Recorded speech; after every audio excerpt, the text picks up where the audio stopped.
Oh my gosh. What little baby cuties. One of our does just gave birth to such an adorable set of kits, and I wanted to share with you guys all about how to care for your little babies. So today we're going to talk about their life cycle, what you need to know the first few days, the first few weeks, and so on, what you need to do in regards to caring for them, and how much of a role you'll need to play in their new beginning to the world. Now, this little guy, oh my gosh, it's very cold. I'm gonna keep it warm inside of my jacket just because it is freezing outside today. But if you don't know me, you're new to this channel. My name is Danielle from the Split Arrow Farm, and we bring you new content about how to live a more sustainable lifestyle. And if you hear any leaves rustling in the background, that is my 2 Australian pups chewing on little Trader Joe's doggy bones that we got them.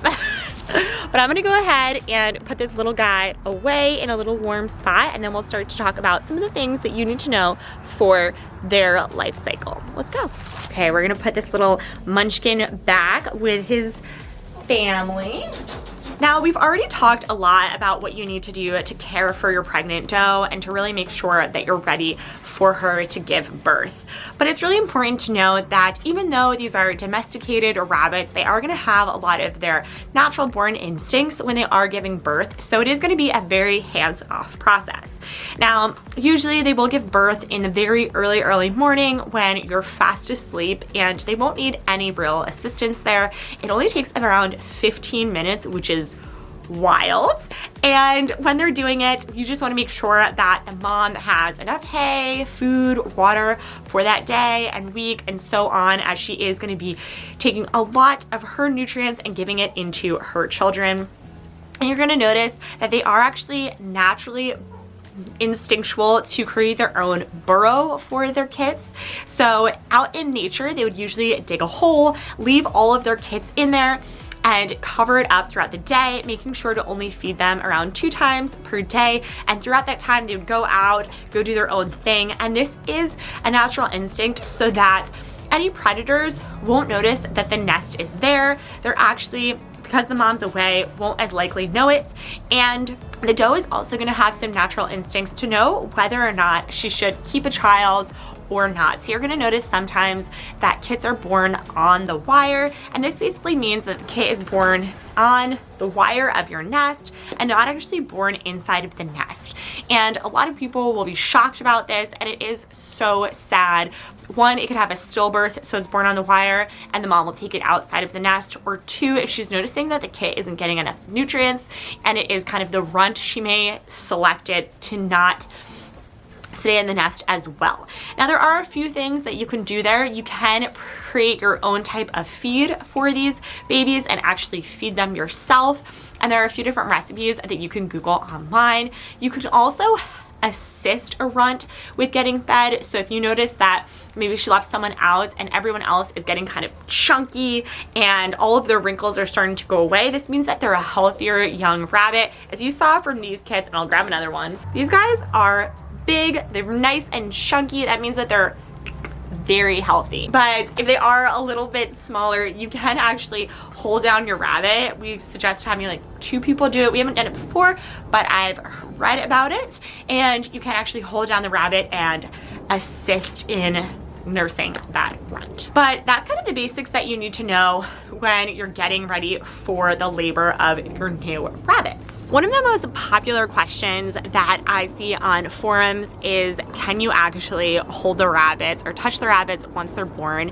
And after tons of research and talking to others, I definitely think the consensus is yes, you can. And oftentimes it's very helpful.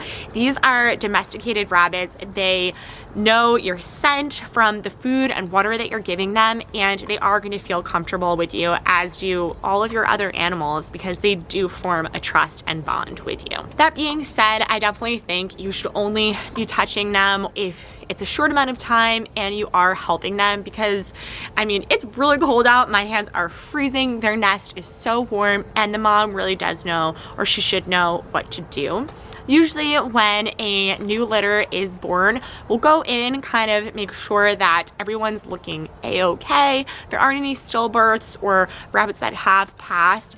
If there are, we will clean those out of the nest, and we will make sure to replenish their hay, and if they need some more fur because they haven't pulled enough, we will do that. We also have added in some additional heating sources or covered the area if there's a lot of wind going in, so that those kids could really stay warm in the colder temperatures of the Northeast where we live. So areas like that you might want to actually help out, and it can be really helpful to your rabbits and making sure that they have a great life and really grow up to be the healthy rabbits that they should. As you start to raise your own rabbits, it's going to be really important to know the life stages that they are going to go through.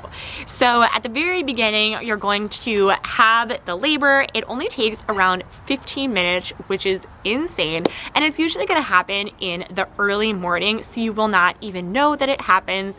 The rabbit's going to be able to do this on their own, and this usually will happen around 31 to 33 days after the breeding. So that's kind of when you can expect for this to happen, and we definitely suggest having a calendar to plan out your breeding dates and your projected birth dates, so that you can make sure you are putting in the nesting box into their cage, you're providing enough hay and water and food for that mama right before she's going to give birth, and throughout all of her raising of that. Now, once your kids are born, litters will usually range from anywhere from like 1 to 8 or 10. Our normal litter size is around 4 to 6 for our does, and dependent on your breed, it can be specific to that breed. So I definitely suggest looking into that as well. Once they are born, you're gonna notice that they are little naked mole rats. They do not look cute at all the first few days, I'm not gonna lie, and their eyes are closed. They're definitely very hopeless, and they really need the help of their mom and the warmth of their nest, especially in this cold weather. At day 4, they're going to start to grow some hair, so they're going to get really cute looking, and then at day 10, they're going to start to open their eyes, and that is when their cuteness really happens.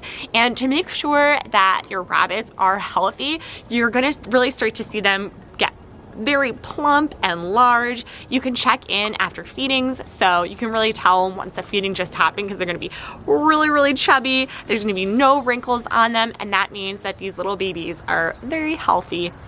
And then at around 2 weeks, they're going to start to venture in and out of the nesting box. So our little baby kids are really starting to do that right now, kind of going in and going out. And if your nesting box is a little bit bigger, you want to make sure that whenever you see them come out, to just help them get back in. And at around 4 weeks, you're going to notice that most of the time they're out of the nesting box and then in. And at this time, you can remove the nesting box. And if you notice this before, then I would definitely just remove it, give them some extra space in the cage. Now, once you've removed the nesting box, they're going to stay with their mama for around 8 weeks. And during this time, they're going to start eating more food than milk from their mom. So you're going to want to make sure to really fill up that food box. I like to do unlimited feeding at this time. Make sure there's a lot of hay and a lot of food and a lot of water, so that they can really, because you're not just feeding the mom now, you're feeding everyone in that. I've heard that at this time, when you do take out the nesting box, a lot of people will put a little ledge for the doe to jump on so that she can get away from her kid. You're going to walk in there sometimes and actually feel bad for her, because there's like all these little kids running after her, following her, trying to jump on her, get some of her milk, and you just look at her and you're like, I'm so sorry. But there really isn't much more that you can do here. And then at around 8 weeks, we'll start to wean off the kits. So we'll do this usually in groups. So if you have a litter of 6, maybe you'll take out half the first day. The next day, take out another, add it with them, and kind of slowly wean them off, but keep them in a group with their siblings. And then you can really decide when you want to kind of break them out into smaller groups, if you want to put them in a rabbit tractor, let them grow out on some grass, or start to harvest them. But those are all the basics that you need to know once you start raising your kids. I wish you the best of luck. And if you stayed this far in our video, please comment down below your rabbit that you are choosing to breed or you're already breeding today. And we'll see you guys again next time. Bye.